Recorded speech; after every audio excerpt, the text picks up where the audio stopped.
Fee reimbursement కేవలం తెలంగాణ వారికేనా, ఆంధ్ర విద్యార్థులకు వర్తించదా? దీనిపై ఇప్పటి వరకు ఉన్న కన్ఫ్యూజన్ ను తొలగించేందుకు అధికారులు రెడీ అయ్యారు. తెలంగాణ విద్యార్థులంటే ఎవరు, ఏ ప్రామాణికతలను ఆధారంగా స్థానికతను నిర్దేశించాలనే అంశంపై అధికారులు కసరత్తు చేశారు.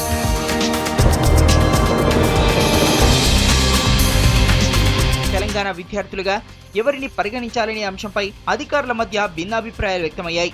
ముల్కీ నిబంధనల ప్రకారం నేరుగా 15 ఏళ్లు ఎక్కడ నివసిస్తే అక్కడే స్థానికుడవుతారని కొందరంటే, రాష్ట్రపతి ఉత్తర్వుల ప్రకారం 4 నుంచి 10వ తరగతి వరకు వరుసగా ఏవైనా 4 ఏళ్లు తెలంగాణలో విద్యనభ్యసించిన వారందరినీ స్థానికులుగా పరిగణించాలని మరికొందరు సూచించారు.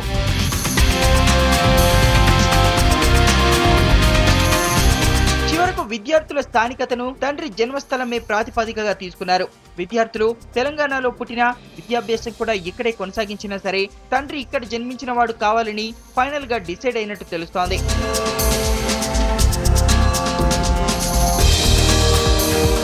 అధికారులు తయారు చేసిన రూల్స్ కి సీఎం ఆమోదముద్ర పడగానే అమల్లోకి వస్తాయి.